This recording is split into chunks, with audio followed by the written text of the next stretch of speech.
This is the Pacific Coast Stock Exchange, where thousands of transactions take place every hour. And you can be sure if the traders are institutional investors, they're using computers to get the information they need to tell them when to trade and at what price to trade.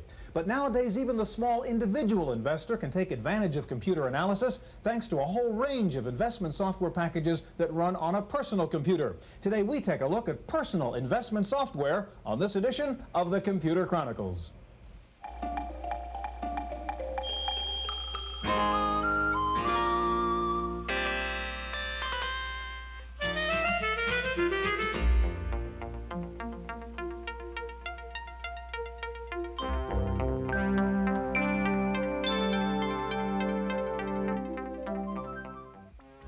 The Computer Chronicles is made possible in part by CompuServe, featuring an online reference library, Wall Street reports, at-home shopping, airline reservations, games, and hundreds of other services. CompuServe, helping people get the most from computers. Additional funding is provided by McGraw-Hill, publishers of Byte. Byte's detailed technical articles on new hardware, software, and languages cover developments in computer technology worldwide.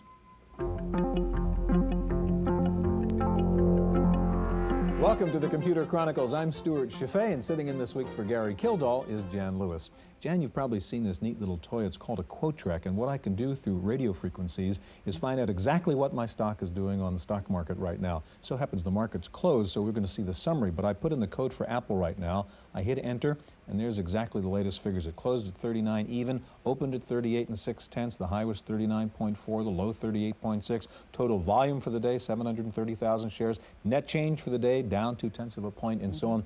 This is just one example of how this technology has increased the flow of information so quickly when you're dealing with it in this investment area. When we talk about computers and investors, though, people think about the crash last October, and of course many people blamed computers for that nosedive in the stock market. Is this perhaps one area where computers are maybe a bad thing rather than a good thing? Overall, I think it's a good thing. Overall, what's happening is that information is getting out to more and more people. And remember, in the stock market game, information is what makes you money. So really that part of it is very good. On the other hand, you also have computers that are programmed to say, gee, if a certain set of circumstances happen, I want to issue a sell order. And that's basically what happened during the crash, is that all the computers have the same formulas, issued a sell order. But the answer to that is not to stop technology or stop the progress of what's happening in the investment area. The answer is what, in fact, is happening. The exchanges themselves are putting limits on when you can and can't do program trading. Jan, on today's program, we'll be focusing on software for the individual investor, and we'll take a look at three basic kinds of programs, things that do fundamental analysis, technical analysis, and portfolio management. We start out by visiting a school that teaches investors how to use computers to do just that. It's called the Computerized Investor Center, and it's in Pleasanton, California. Breaks out of that consolidation area. Computer owners who would like to use their PC to help with their investments now can get assistance at the Computerized Investor Center, just outside of San Francisco. The center helps individual investors to become more self-sufficient by learning to use the same kinds of software and database services that professionals use. The changes in hardware and software that have taken place in the last three years are dramatic. With the new third generation, as I call it, of computers, you find software has finally become as easy to use as the advertisements claim. At the center's classroom, charting historical trends and stock price movements is central to the curriculum. For Macintosh users, the program of choice is the Wall Street Investor. IBM classes use an integrated package called the Active Investor. Mr. Jeffers believes that investors who learn to master their computers are prepared for anything, even Black Monday. I'm making no claims that we were all soothsayers and prophets and knew exactly what was going to happen. But it's clear that the person who had a computer and was looking on the screen, as has been witnessed by numerous people who've called us, who use our software, it's obvious that they at least had a picture of what was happening, and they at least had the warning. Now, whether they acted on it, that's another matter. While the Computerized Investor Center doesn't claim to teach mystical powers, it does offer computer users an edge in what can sometimes be a bumpy ride along Wall Street.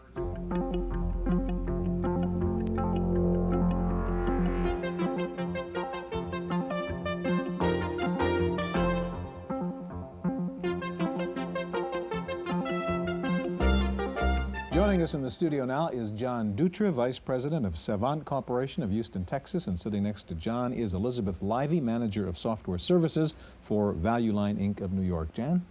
John, I keep hearing the terms fundamental analysis and technical analysis. What does that really mean? What are the differences? Okay, technical analysis generally refers to stock prices and stock volumes, the history of the price of a stock over time, that as it's been reported every day in the newspaper. Fundamental analysis refers to just about everything else, how much money the company's made, how much they have in the bank, earnings, how much they spend on R&D, all that kind of information. Okay, John, now you're going to show us Fundamental Investor, which is one part of the series, I guess, of programs That's you come out correct. with. Show us how that works. Okay. We have the main menu of the program here. The program has a catalog or main menu section, analysis section, and a data section. In the catalog section, we'll go in quickly and just give you an idea. We can handle, or the program supports data from several different sources. Disclosure Incorporated, which is available by diskette or it can be downloaded.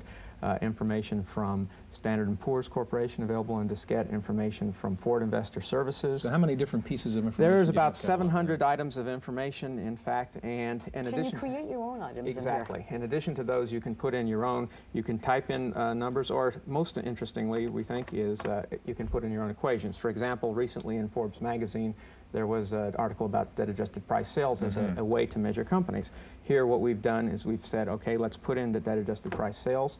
In that case, it's catalog number 301, which happens to be the price-sales ratio, divided by what amounts to the equity over assets plus current ratio. That is all it takes. You type in the equation, and bingo, there it is. Okay, I've got all this information. I'm an investor now, and I want to make some decisions about what looks good to me. How would I analyze this? Okay, we go to the Analyze module to do that. In the Analyze module, the first thing the program tells us is because we put in a new equation, you have to recalculate, which we could do if we wanted to, since we didn't actually put in any changes we want at this time. We'll go ahead and pick something, for example, like latest price. We'll tell the program, I want to see stocks that have a latest price greater than 5, and also, let's say, a latest price less than 25. We'll start with that. And the program will go ahead and screen on that information, come up with a bar graph that gives you a representation of the last item screen, in this case, latest price. What's the universe it's pulling? Right now, it's pulling from what happens to be one of the disclosure data disks. Okay. Again, it can be any one of these, or you can combine them, including our equations. At the bottom is of this. So it's picked all the stocks that would meet those criteria. That's exactly That's sort of right. a bar chart on the right there? That's correct, or company names as you prefer. And you can add additional information. For example, we might go down to price-earnings ratio and say, let's add I want to make sure the price-earnings ratio is greater than 5, and also I want a dividend yield greater than 5. And again, we'll go ahead and tell the program, it'll screen. This now is a bar graph of the dividend yield, since that was the last thing we put in, and it's telling us 23 companies met that. We can take those 23 companies, transfer them to the communications function, download additional information, update them every day, have the equations recalculated, go do the charts on them in the charting if you've had that, and so on, basically. Great. Okay, John, can I ask you to unload your program there and slide the keyboard as soon as you're finished there over to Elizabeth? And Elizabeth, while you're getting your program up and running, what's the cost of something like Fundamental Investor? Okay, the Fundamental Investor is $395. It's a one-time charge, but there is a cost for the data, and that depends very much upon how much of it you want, which one it is. It runs from as little as 10 or 15 cents if you just download one piece of information from Warner, to as much as $1,400 if you take the entire disclosure, 12,000 companies, on a monthly basis. So it's basically quite wide-ranging. Okay, and Elizabeth, you're going to show us now Value Screen Plus, which I think is a little more expensive, isn't it? This is sort of higher-end product? No, Value Screen Plus is sold as a subscription service. It runs from $211 a year to $1,500 a year. That includes the data. Okay, so you don't just buy a piece of software, you really buy this service. Right, and any upgrades are included with the subscription price. It just runs that way. Show us how it works, in particular how it might take a different approach from what we just saw. Okay, well, we only use Value Line data, which is formed by our analysts and has a track record over the years, which has outperformed the market. Mainly, we are a screening utility. This is the main menu for the product.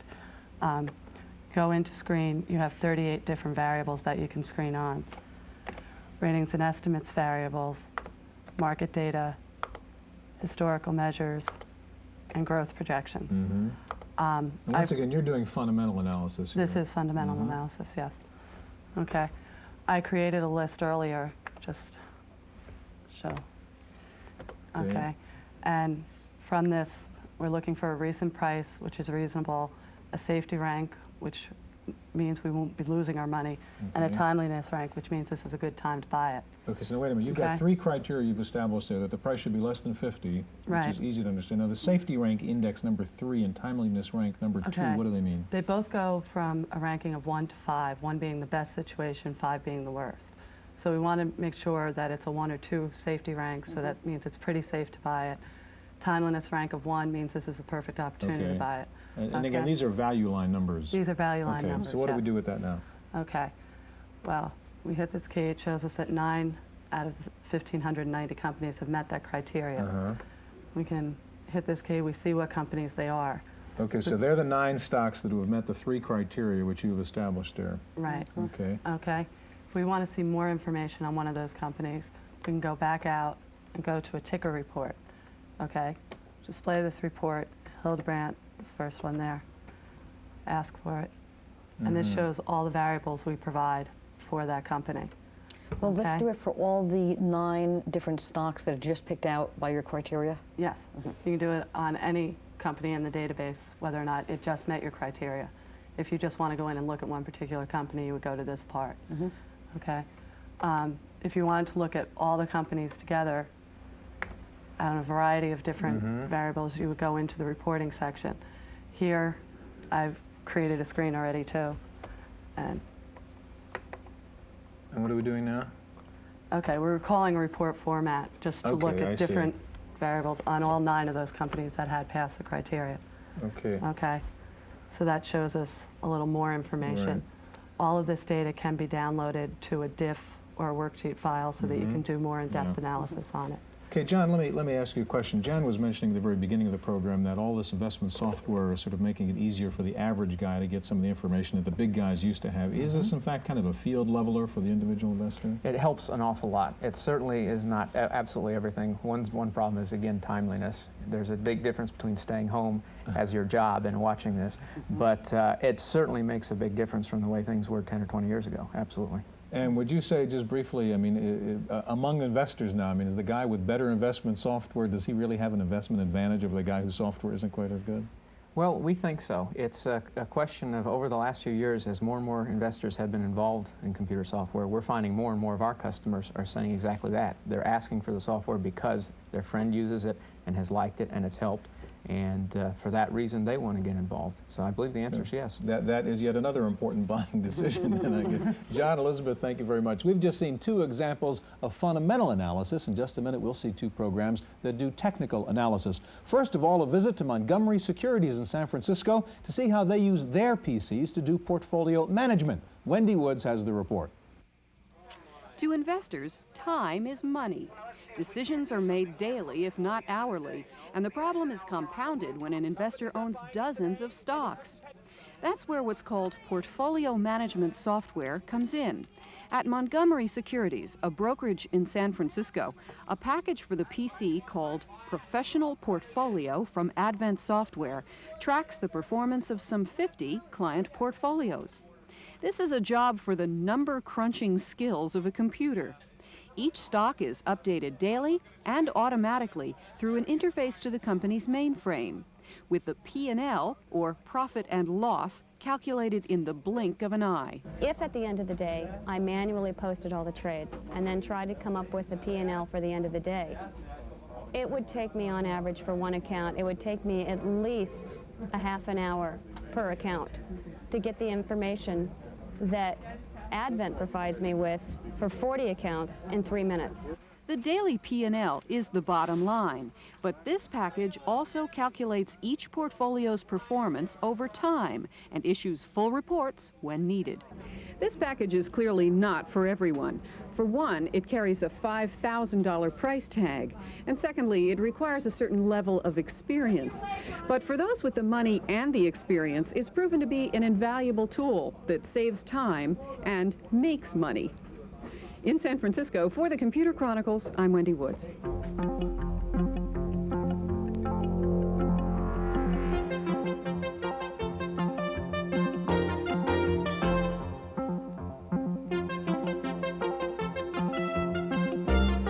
With With us in the studio now is Curtis Carmen, Director of Sales for Equus International of Salt Lake City. Next to Curtis is Tim Slater, Marketing Vice President with CompuTrack, a division of Telerate Systems of New Orleans. Jan? Tim, when you talk about technical analysis, what are you really referring to?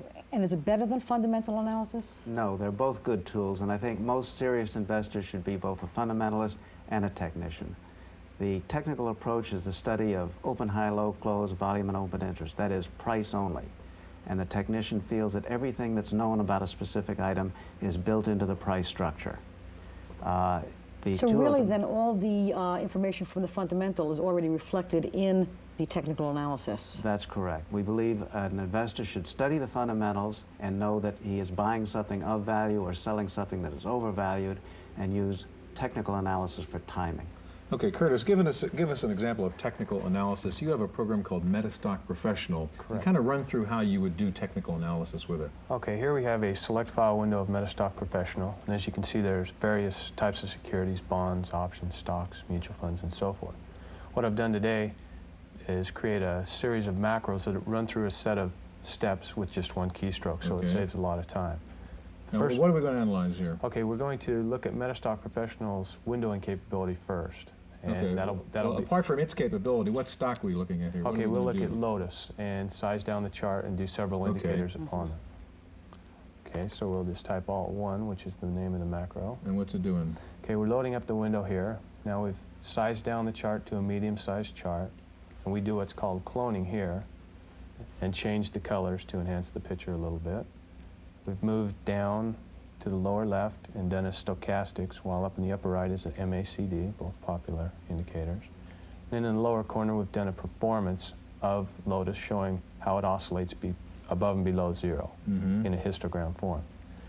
The next thing I'll show will be how Metastock Professional uses some trend line commands in the same macro state. Okay, so you're taking a look at Texaco now as a stock. Yes, correct, Texaco. And running this technical analysis on it. And from here, what we've done is we've loaded a large chart, and we'll extend the chart 30 days so the user can work with it and draw his trend lines in.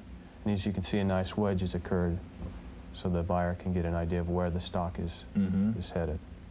Curtis, this looks very complex. Is this to help the professional who's already doing it, or can the average investor, the average person, understand how to do this? Yes, the average individual has use of pull-down help windows, an analysis section in our manual, which is over 100 pages, so he gets a good feel for the indicator interpretation. And again, this stuff is whipping by real fast on a 386 machine under a macro. So it doesn't always happen that fast. Exactly. All right, what else would you do? Okay, then from here we will go down to IBM, and we'll show you some of the new features of Metastock Professional, which is a GAN grid, which the user can select as periods as also as days. It's kind of what does this represent? This is a GAN grid. It's represented number of days and number of periods of shifting. Okay, then from here we'll go to the last macro I've created, and this will show some Fibonacci's and some speed resistance lines, which are new trend line commands within the program. And then the very last thing I'd like to show would be reset the values, go to a split screen, load up an indicator here, and we'll show a profitability testing. Go down and load up an MACD by pressing Control F10. That'll allow us to test the system, and we'll test the moving average penetrations, which is C here, and test both long and short trades. And we see that we have made a 7% gain on trading IBM and its MACD over 200 days, which is fairly good. Okay, now again, were you were testing performance backwards or simulating performance forwards? What were you doing there? I was testing it backwards, and this kind of gives a trend of where hopefully the stock is going over time. If from this point the user can take that to a series of 120 plus printers or to a desktop publishing format. Okay, can I ask you to get out of your program there and get ready for CompuTrack to get loaded? And while he's doing that, Tim, let me ask you, what different approach does CompuTrack take? And in general, what different approach do both of these things take from what we saw in the first half? We kind of in a different ball game here of analysis. It seems much more complex. It is more complex. I think generally a technician would have to study his craft for a year before he begins to really get into it. However, it is a value from the first day. Like anything else, you're dealing with professional traders. professional traders are using technical analysis. They have for hundreds of years. And it behooves the investor to arm himself with all of the tools he can. Well, let's see this tool. Pull up CompuTrack for us and see how you would do this technical analysis here. Okay, see, I think you're already in your subdirectory there, yeah. Okay, so tell us what's going on. All right, I'm at my main menu. I'm going to go into System Automation. I too have written a macro, and I'm going to go into Scheduling and Utilities. I'm going to perform a schedule, which is a task that we have. And the schedule name is called AB. Okay, what's this doing? It's now going to draw in data on gold. The file consists of 348 data points, and it's going to draw a chart, first with a grid, then it'll resize itself with trend lines that have been predefined. We have the ability to store trend lines. We were talking about how you read a chart, what a technician does. This is a pattern of indecision where you have lower highs and higher lows. Whichever way it breaks out of this trend line, the technician would say that's the way the market is moving for its prime move. The longer that triangle, the more it's been going on, the more powerful the move. And what's happening now? Right now we're going to draw a study on top of this. It's a study called an alpha beta. It's a brand new study. It has a signal line drawn through it, which you can see in red. One of the problems of all traders is what do you do in a sideways choppy market? And this study statistically seins out those sideways markets and alerts you when you're in them. You read it in that your red signal line, when it's above the channel, you're going short. When it's below the channel, you're going long. Now we've done one other thing. We've asked it to study its profitability, that is, go back and test it empirically. And what it tells us, when it gets through, okay, again, you're testing the profitability of the transactions you made using that analysis. That's correct, over the past year. It tells us that it's made about 129 points on gold. That's worth about $12,000. So that's a graph of your profitability, right? Not and the this gold is market. important too because it's a nice smooth upward rise. There isn't major drawdowns, and that's the kind of profitability you're looking for. Now you can go one step further and ask the computer to test all of the parameters in your particular study and come up with the best ones. This is called optimization. We've done that, and what happened was we ended up with a chart that showed another $2,000 profit. Now, you got some hard copy there. What is that, Tim? Well, the technicians who had never used a computer before are always worried how do they read their studies when they're printed. We stack them one on top of another, and each study is read in registration. We also have the ability to go back for years if necessary and print out long charts as long as you have data. Okay, which is more than you could see on the screen. Right. I guess. You also have, with modern printers, as Metastock can do, send them to laser printers, to very large Epsons. Technicians usually work with charts that are this size. You can do all of that. Curtis, what kind of price are we talking about for something like Metastock Professional? $295. $295. And how about the servicing of getting the information in there? Currently, Metastock Professional is compatible with over 14 databases, so depending on which data service you use. I see. And CompuTrack? The same thing. We both use the same database. There's more or less a standard in the industry, and you can go to any professional database you wish. Gentlemen, thank you very much, and good luck to you in your computerized investing. Hope we'll see you here next week on the Computer Chronicles.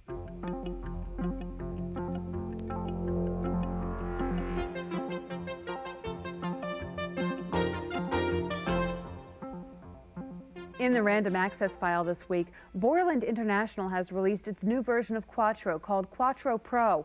Borland says the new spreadsheet program offers all the functionality of Lotus 123 Release 3, yet will still run under only 512K. The new 123 program requires a megabyte of RAM and a DOS extender. Quattro Pro is due to be shipped next month. The price is $495. And Borland has announced it is cutting the price on the original Quattro program to just $129.95. Moltec Corporation says it is developing a new battery for laptops that will have 5 times greater power storage capacity than existing nickel, cadmium, and lead acid batteries. The new thin film batteries use solid polymer electrolytes. The major advantage is that the polymer batteries lose only 1% of their capacity per month. compared to a 30% loss for conventional batteries. The company says the polymer batteries are less expensive to manufacture, but will probably sell at a high price due to their reduced size and increased lifetime.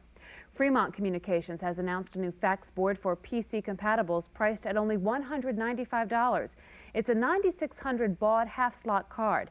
It comes with software that provides a graphic front end that simulates the control panel of an actual fax machine. The Freecom fax board needs only 36 kilobytes of memory. Wang has introduced a new line of PCs, including one using IBM's microchannel architecture. There are 4 new products, 2 286 machines, 1 386 using standard industry architecture, and the MCA 386 machine.